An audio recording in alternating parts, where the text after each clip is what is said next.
You know, it is very rarely that the real strategists will confess their strategy in public, least of all on a TV platform.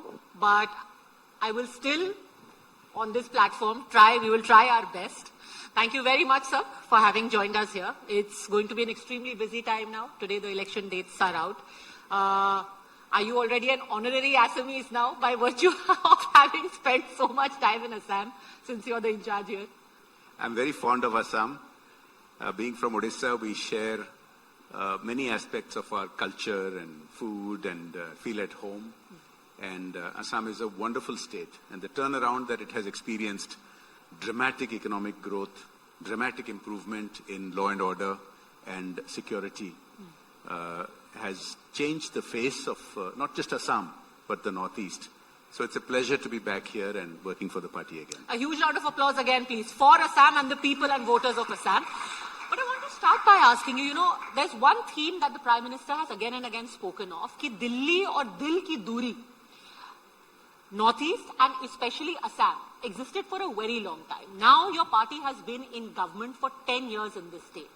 Do you really think that you have gone any direction, any distance in being able to cover up that Delhi or Dil ki Duri? And in what ways? I think it was somebody in the media firmament who talked about the tyranny of distance. Now, Prime Minister Modi has completely upended the approach of the government in Delhi to the Northeast and to Assam. I'll just give you one statistic. He was just here the day before yesterday, and it was his, I believe, 77th visit to the Northeast as Prime Minister. Compare this with his predecessor, who actually happened to be representing Assam, who only came here 10 times. Now, Prime Minister Modi's visits are higher than the cumulative number of visits of all previous Prime Ministers. That's the kind of attention that Assam and the Northeast has been getting. And you can see that in the statistic. Assam is now the fastest growing Indian state in terms of economic development. And that is saying something, because India has been the fastest growing large economy for so many years now and has become the fourth largest economy. So for Assam, particularly in the last 5 years, to have a GSDP growth rate which is 50% higher than the average of the Indian states, it tells you something about the kind of attention that Prime Minister Modi has focused, about the dynamic government here led by Chief Minister Dr. Himanta Biswa Sharma. And you can see the results in terms of, for example, AFSPA being removed in 2/3 of the area of Assam, militants having laid down their arms. It has completely transformed the situation in Assam. Sir, has that what has changed the way BJP is being accepted or is forming the government, not just in Assam but in Northeast? Is it the focus, the push, the popularity of the Prime Minister? What has also changed as far as your strategy on the ground is concerned? Because one thing is for the Prime Minister to come and announce things, and the other is for your local leadership to in fact put that out on the ground in front of the people. How has that been in fact something that the BJP has worked in the last few years that has given you results in states after states in Northeast? I consider Prime Minister Modi's astronomical popularity as the single biggest factor. He's not the world's most popular leader for nothing. 10 years ago, it used to be said that the BJP would never get to govern Assam. And it was the Prime Minister's popularity and the BJP's hard work on the ground with all our karyakartas putting in their efforts that we came to government. We've had 2 terms with first Chief Minister Sarbanand Sonowal, who's now a senior cabinet minister, and now Dr. Himanta Biswa Sharma. But I would add to this, the concept of the double-engine Sarkar is extremely critical. And this Jugalbandi, if you will, the Prime Minister's popularity, the Chief Minister's dynamism and hard work here and popularity on the ground has transformed Assam. I can give you many statistics, but I'll give you one.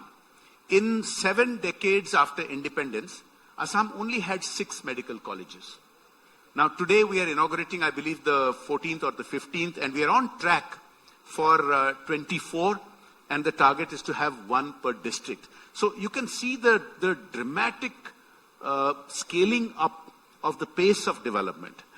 Another example, while Assam has had traditional industries like tea, like bamboo, the idea that it would get this mammoth 27,000 crore investment in a semiconductor plant would have been unthinkable if it were not for a double-engine BJP NDA government in Assam.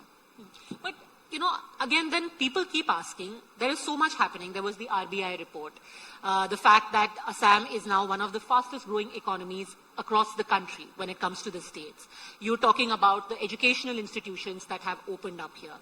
Then why is it that when it comes to the broad strategy, the picture people sitting in other parts of the country get of Assam is that BJP तो यहाँ हिंदू मुस्लिम करती है कि basically आपका चुनाव जब आता है तो हिंदू मुस्लिम, मियाँ मुस्लिम, घुसपैठिया, Bangladeshi. I'll be very honest with you. First, if I was to ask somebody on the streets of Delhi, Mumbai, Bangalore कि असम में आज सबसे बड़ा चुनाव मुद्दा क्या है, they will say Hindu Muslim. Why? I believe the biggest reason for that kind of representation is largely due to the media portrayal, because please do some introspection. How much of the media portrayal of Assam talks about these fundamental changes that have happened? And how much talks about the issues that you have raised about it? But, sir, but let me address. How many of these issues are raised by the Chief Minister? Let me address that. The reality is, Assam has faced the kind of invasion, and I won't use a softer word, I will call it invasion, that no other state in the country has seen, that I don't believe any other country in the world has seen. If you have a demographic that goes from 11% to 38% from the time of independence till now, and not through natural causes, but through massive invasion of people who had themselves chosen to separate from the country. Now, what has this led to? It has led to an assault on Assamese culture. It has led to an assault on Assam's economics. Now, how can you justify millions of people coming in, grabbing land, grabbing government land, grabbing forest land, encroaching land around the Namghars, which are the very ethos of Assam? That's simply not tolerable. And so, this happened under decades of Congress government, which not only tolerated this, but I believe facilitated it. And so action has been taken against that, and the people of Assam fully support it. But isn't this creating a fear psychosis, this otherization, not just of infiltrators and Bangladeshis, but Muslims as a whole, where they're almost created as the other in Assam and people who have to be feared? Again, this is a misrepresentation. So let's talk about eviction. Eviction from unauthorized lands has been a very major action by the government. It is fully justified. It is the law. It is simply the implementation of the law. You would not tolerate somebody coming and grabbing one room out of your house. He would not tolerate somebody coming and deciding that your lawn has become their new settlement.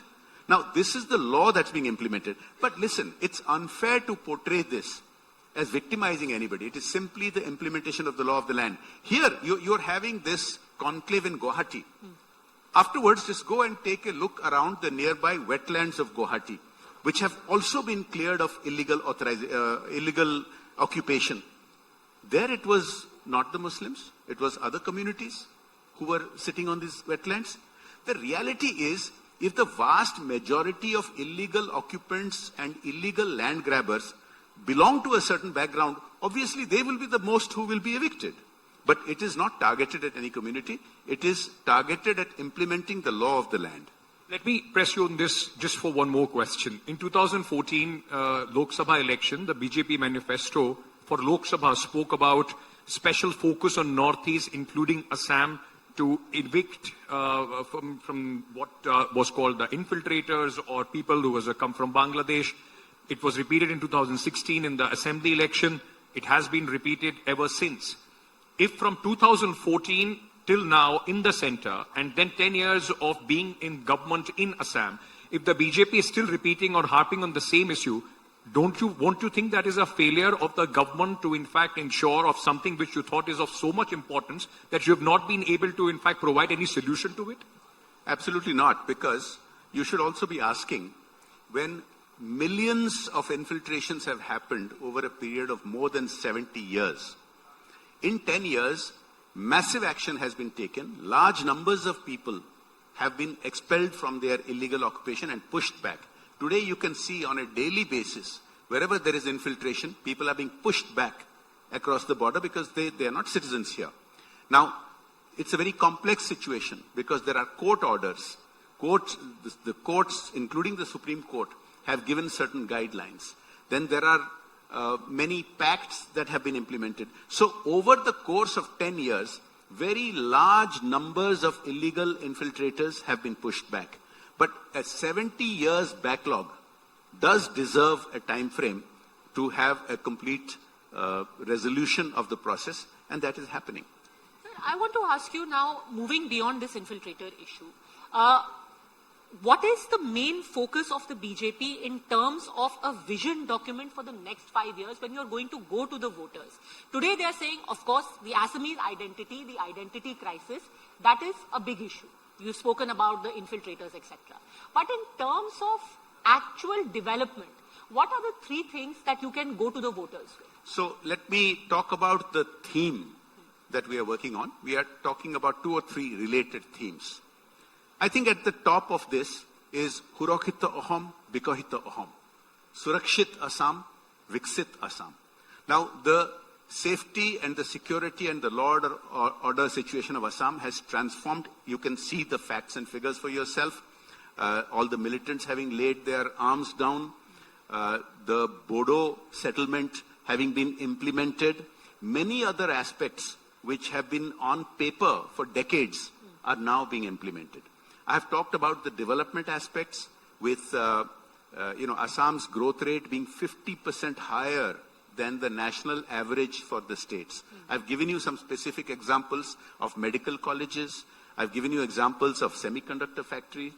The transformation in governance. Now, remember something. When we first came into government in Assam a decade ago, there was massive corruption which affected the young people of Assam. I see your audience is full of young people.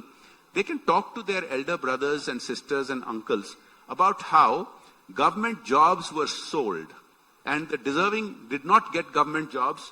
As soon as our government came into office in Assam, the chairperson and the directors of the Public Services Board were arrested for corruption.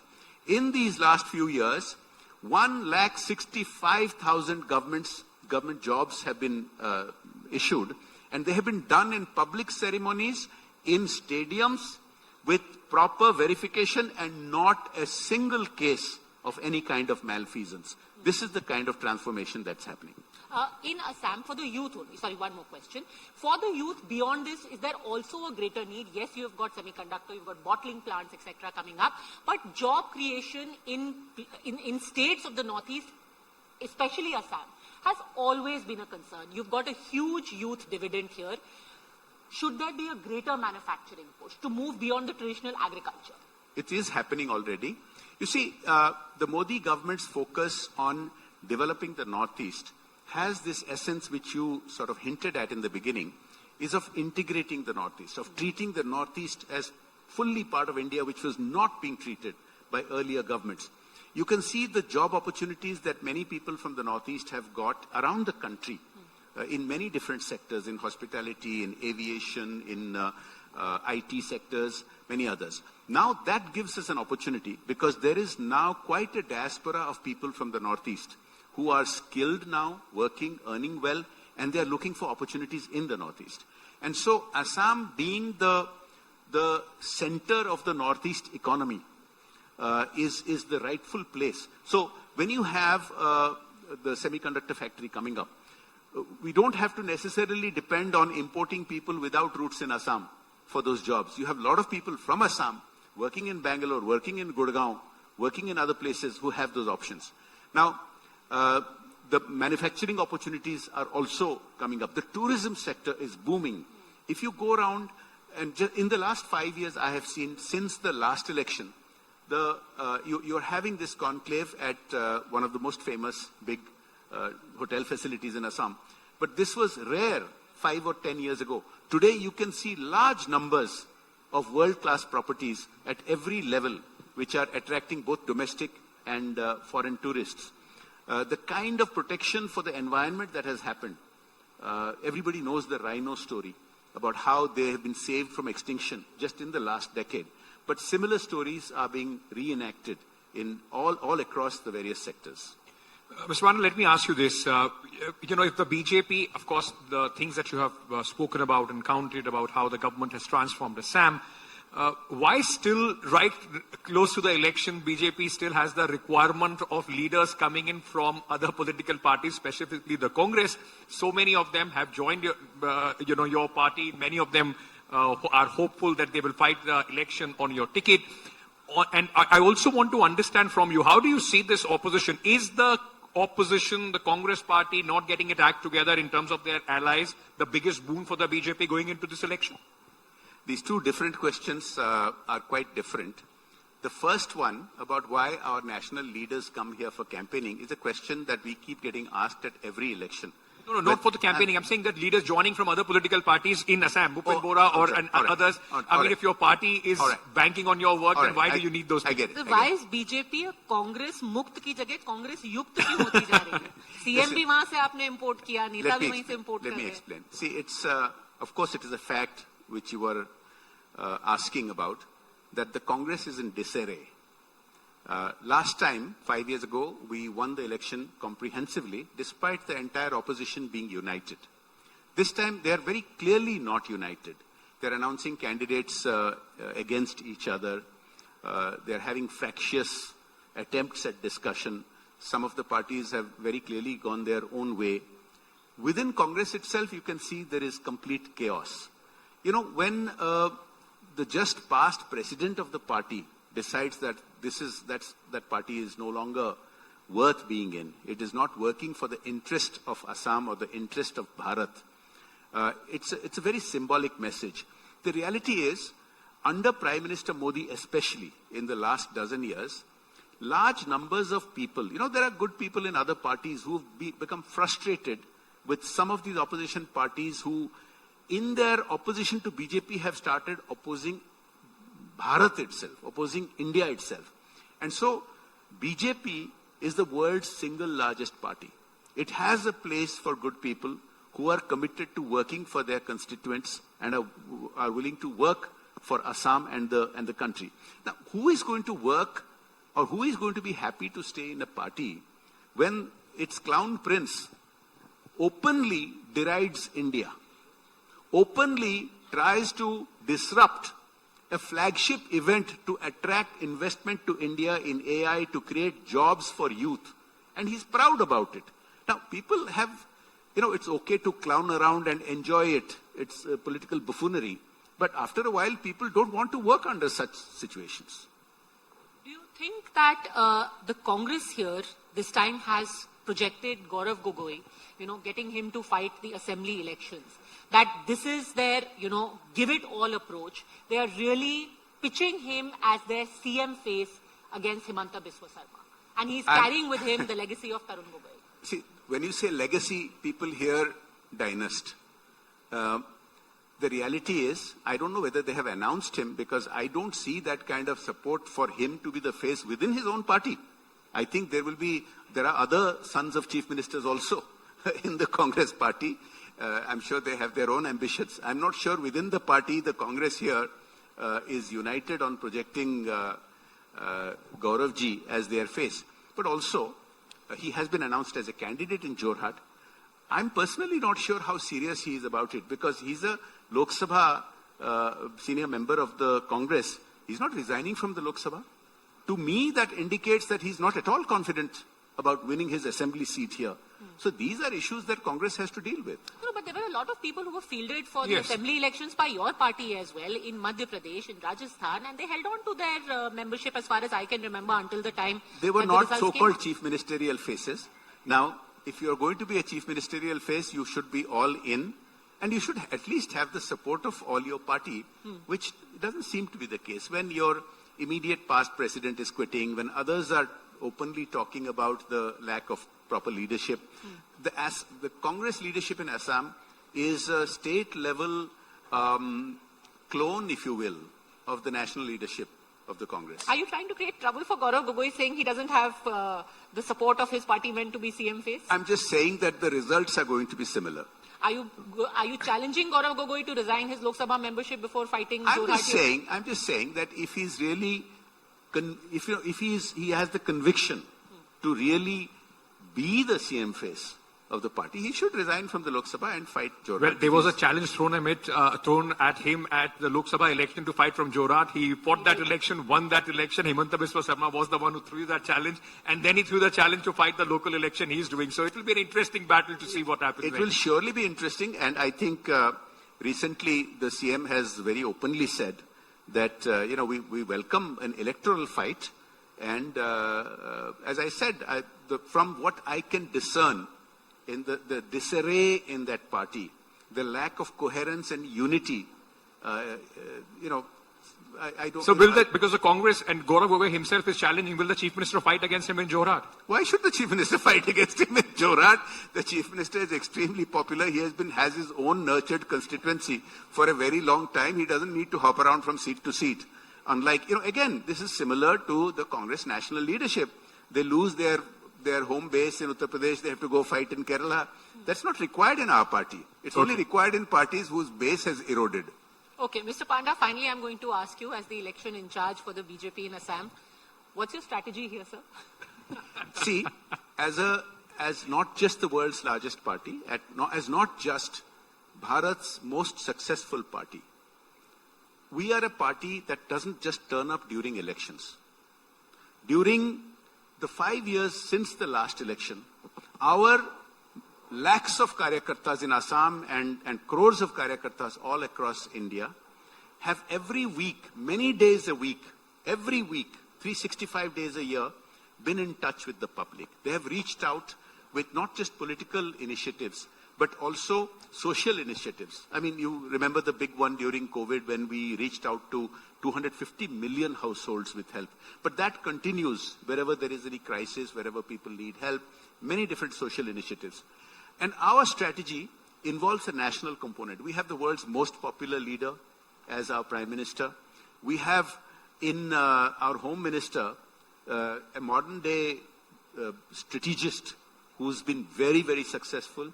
We have a very youthful national president. Here itself, we have a very dynamic chief minister. We have a solid, here in the audience, a long-standing leader who has grown up through the ranks of the BJP to be the state president. The party has grown dramatically in the last decade, and the response we are seeing from the public is very encouraging. I'm very confident that the people of Assam will bless the BJP to take forward this development and the turnaround of the state that has been happening. Sir, I'm sure you will not reveal the strategy, but you will give us your estimate, a number of how the BJP will do? Extremely well, and much better than even last time. All right.